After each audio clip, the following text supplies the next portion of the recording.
Barnabas understands Quentin perhaps better than Quentin does.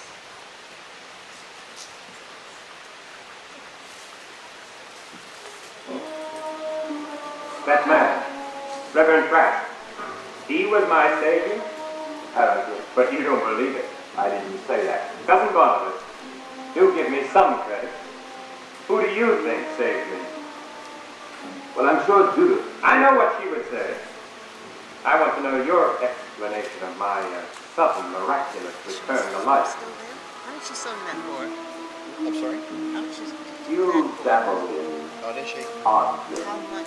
Oh, I think they're done. Perhaps one of your interests results in this delicately put. What an interesting life I've had, don't you think? I'm beginning to find out just how interesting. Now tell me about your wife. I married young. Did you know that she was still here? A girl. Beautiful, quite talented in her own way.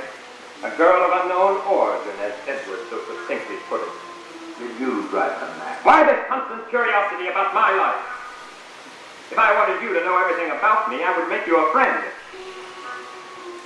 When actually you've been interested in making me an enemy. Your fault. I'm willing to help you. Why? Because you and I can be useful to each other. Wrong. Whenever I think of you, I only think of one thing. What does he want from me?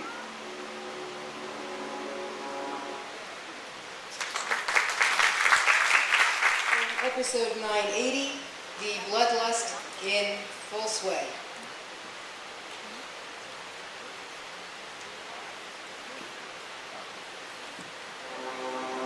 What's wrong?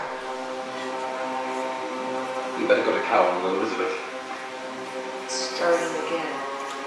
Yes. There's no way I can control it. Julie, the urge is becoming overwhelming. I can't stay here any longer.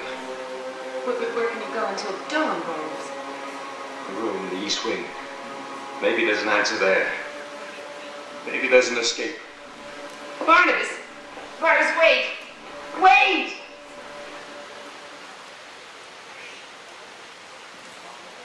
Scene 9, episode 1091. What part of it wasn't me doesn't she get?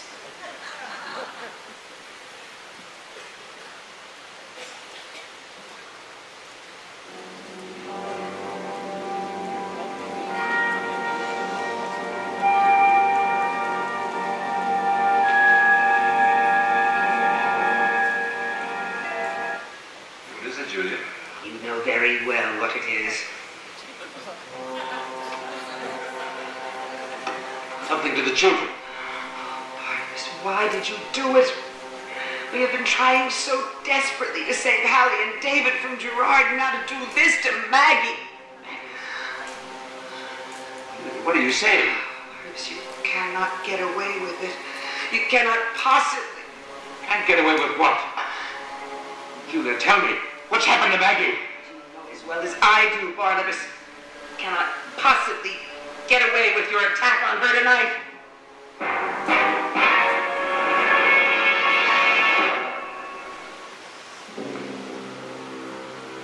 Julia, are you sure? Absolutely sure that Maggie was attacked by a vampire? Barnabas, I saw the marks on the neck myself, marks that only you could have made.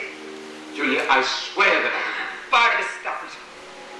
You attacked Maggie when she was walking through the woods. How can you deny it?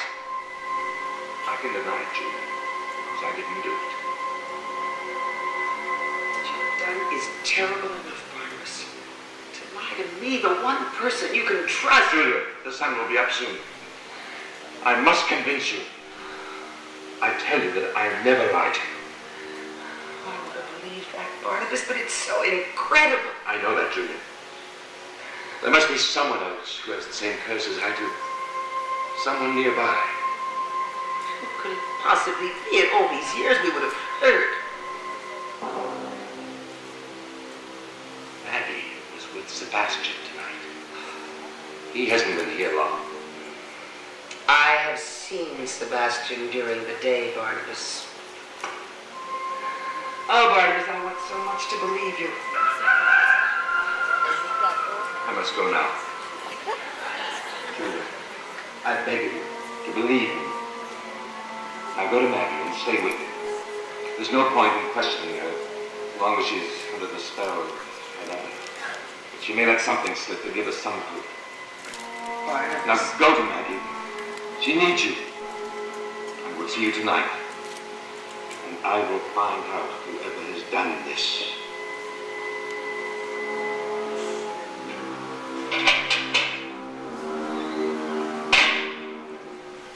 A little bit of fury here.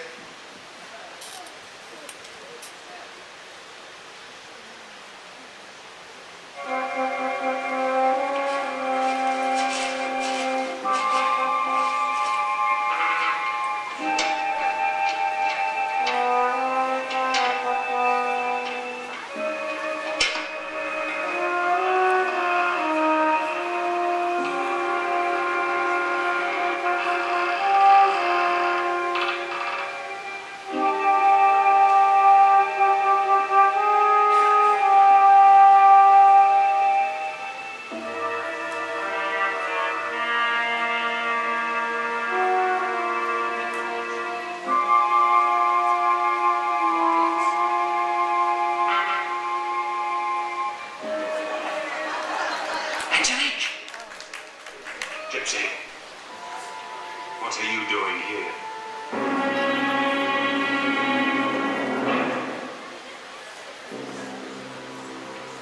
Did you come to tell fortunes again? Or to steal? I came to deliver a message. Or you simply walked into deliver?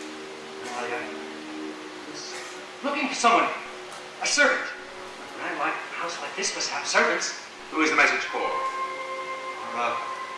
Are you Barnabas Collins? You know I am. We've met before. It's for you. It's from a man in the village. He gave me a gold dollar to come and tell you that it would be worth your while if you met with him tonight. He'd go in at midnight. What man? How do I know him? Oh, he'll know you. Your answers come too easily. Describe him. He's tall and well-dressed. He's got the air of a gentleman about him. Heavy set? Yes. With gray hair? Yeah, well, you know, I'll be to you. There is no such man. Now, what do you want? Why are you telling this absurd lie? Let go of it. Now, until you tell me the truth. Go! Julius ring. No! Where is he? No, that's mine! It's mine! No! You're acting a servant, aren't you? You came to see her. Tell me what Julia is. Huh?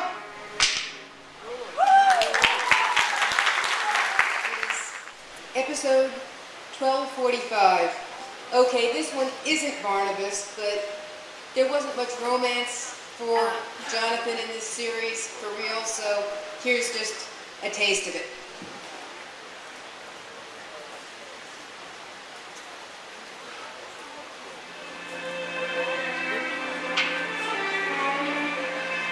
You see, my darling, everything's going to be all right.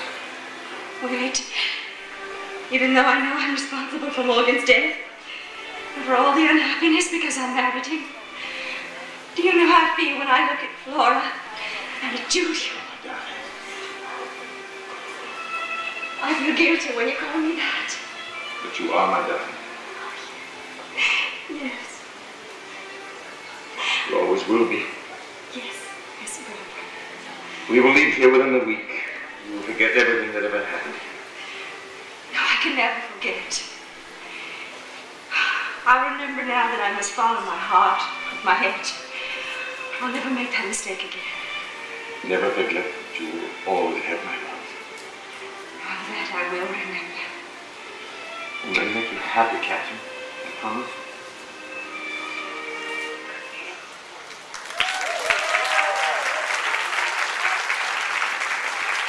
And at this point, I'm going to turn the mic over to Mark Lawrence. I think many of you know Mark. He's been here with John and Don Frid, who's coming up after. Mark started off as John's webmaster and became a very, very dear and very close friend. Mark? Hello, everyone. My name is Mark Lawrence. and for many years I've quietly been known to some of you as Jonathan's webmaster. I would like to take an opportunity to talk a little about my own time with Jonathan. First of all, this is a very different experience for me this weekend, just as it is, I'm sure, for each and every one of you. A significant piece of the weekend is missing that is dear to all of our hearts. Attending the last 5 festivals with Jonathan, first of which was right here in Terrytown, has been more than an honor for me, and full of memories that I will cherish forever. To see such charisma come back to life each time he reunited with you, his devoted fans, was truly a phenomenon I would say will go unmatched. I didn't know a whole lot about Jonathan when I first met him. He was really just a person who found me in a Hamilton, Ontario classified ad, and who lived what seemed to be a fairly modest life in a nice little house in the outskirts of the Hamilton area.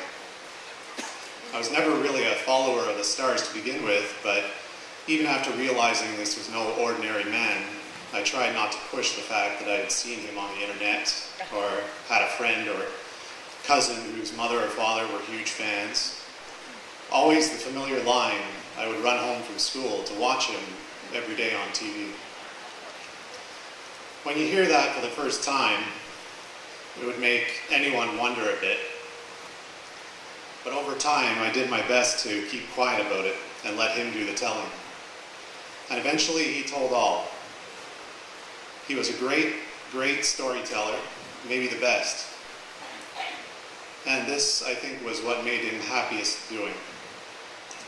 If you let Jonathan do the talking, whether it is a conversation over coffee, a script, a debate, even an argument, he will usually mesmerize and certainly entertain you.